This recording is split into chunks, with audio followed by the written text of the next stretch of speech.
So, we got the Neko-chan shirt on. You know what time it is. It is Chainsaw Man time. That's right, today on FraudOnTheTele, we're breaking down everything that happened in episode 4 of Chainsaw Man. An episode in which power is saved, Hayakawa has a contract with the devil, and Denji gets his reward. As always, if you enjoyed the video or learned something new, make sure you like, comment, and subscribe. Don't forget to check out some of our other Chainsaw Man content.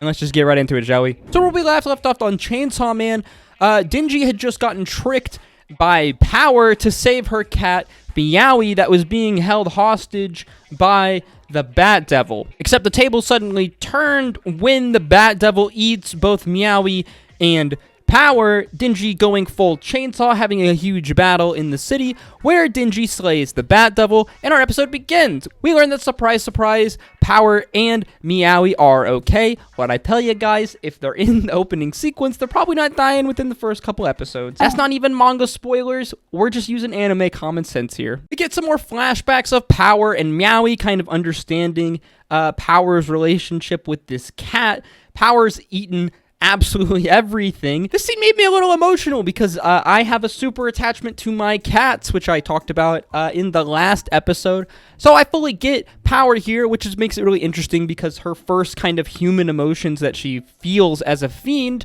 are that of like love and affection and connection with an animal. It's just something like a very human thing. It's good stuff. Also, there's like some parallels going on here between Denji and Power. Power's relationship with Maui and Denji's relationship with Pochita. Denji as well as like a human, he's like super crude and lewd, right? Even before he merges with Pochita. He's kind of, in as many senses, more devil than he is an actual human. So him and Power really parallel each other a lot in how the rest of the characters treat them, and just how like society, I guess, in a sense, views them. Power tells Denji he finally gets to earn his reward of copping a feel, yes, touching a boob, which is our main character's goal, his goal driving him to be a devil hunter, if you didn't know. When all of a sudden, out of nowhere, Denji's arm gets blown off. We're introduced to an absolutely disgusting devil, the Leech Devil, who apparently was in a relationship with the Bat Devil. Denji's running low on blood, so he can't go full chainsaw, only having a little tiny chainsaw kind of coming out of his head. I think there's some obvious jokes to be made about not being able to get it up because Denji doesn't have enough blood.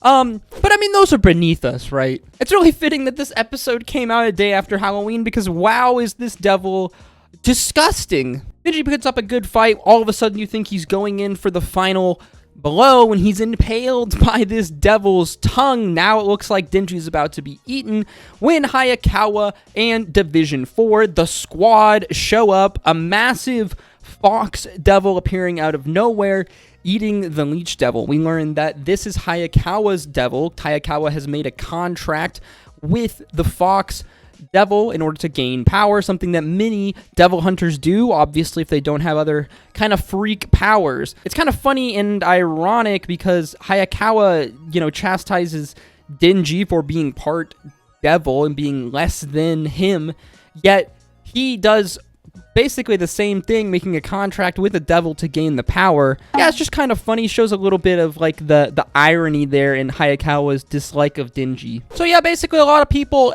in the Devil Hunter division are just warlocks, yo. Denji's recovering in the hospital. They managed to reattach his arm. Hayakawa questions him on the events leading up to his fight with the Bat Devil, as obviously Power double-crossed him, and I guess they had footage of this or indication that this seemed to happen. But Denji plays it cool, covering for Power for whatever reason he might have, whether that's, according to him, Hayakawa, though, surprisingly has softened a bit, and he makes a deal with Denji where he says that he can continue living this life that he loves to live.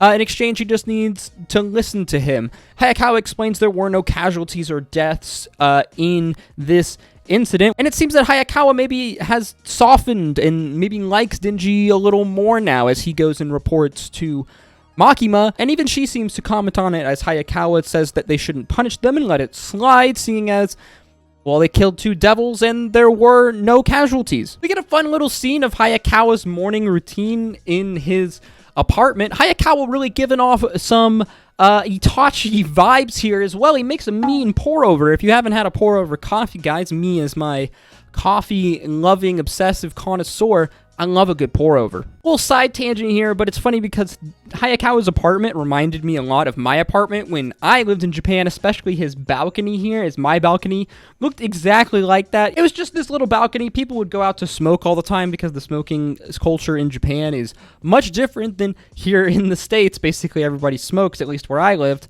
And yeah, it was just really weird, like a little nostalgia type vibe for me in the middle of this Chainsaw Man episode. It seems like this is just going to be a beginning of another peaceful morning until all of a sudden there's a knock at the door, power busting through.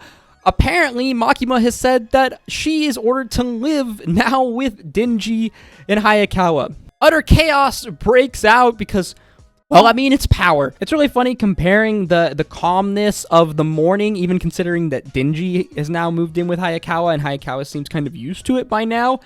And then the absolute chaos that ensues as soon as power moves in. Hayakawa talks to Makima, and he doesn't want to put up a fight about this, another fiend moving in with him, especially one like power, because, well, he's obsessed with Makima. There's a lot of commentary from the fan base in suggestions that there's a lot of like examples of like toxic relationships and relationship themes within Chainsaw Man. I definitely see a lot of that. I think it's a pretty core theme. It seems kind of like established that this is kind of a core theme. If you're into overly dissecting meaning behind shows like I am, then this is kind of an interesting theme to look at in the future of our episodes. Denji's cleaning out the toilet that Power used when all of a sudden Power walks in saying, "Denji, you've earned your reward," closing the bathroom door behind her for what might have been one of the most steamy, suggestive scenes I've seen on a mainstream anime in a while. Power informs Denji that he has in fact earned his reward for all of the deeds that he has done for her, and he gets 3, count 'em, 3 chest squeezes. Christ, this anime, dude. I mean, were you really expecting anything less? If you haven't already understood by now, this is kind of what Chainsaw Man's all about, man. These scenes of Denji here are hilarious as the kid is absolutely losing it, realizing that his dream, I guess, or one of his dreams, is potentially about to be fulfilled, even going as far as to call Power an angel. And I mean, yeah, he's something, all right. And that's where our episode ends. Another fun episode of Chainsaw Man. How many times have I said it, guys? This series is a fun kind of breath of fresh air. And I know a lot of people in the fan base, especially the hardcore manga fan base, have complained about some of the visuals not translating well onto the anime yet. But personally, I have not had a problem with that yet. I've read a pretty big chunk of the manga, and the visuals are insane in the manga. They are. But I try to not get my hopes up with things like that and try not to care too much. As long as the animation is good, up to quality, especially for a studio like MAPPA, even if it doesn't meet the standards that the manga is set, because we have to be honest here, the manga set the art standard pretty freaking high, and I'm sure it will in some scenes in certain episodes. I'm just here for the ride, man, and this clusterfuck of a story. As always, guys, if you enjoyed the video, learned something new, make sure you like, comment, and subscribe. Let me know what you thought of episode 4 of Chainsaw Man in the comments down below, and what you think of Chainsaw Man in general. Can't wait to see if Denji gets his reward next episode. Something's telling me that it might not be that simple. As always, guys, thank you so much for watching. I hope to see you in the next one. Stay safe out there. Peace, love, Adu.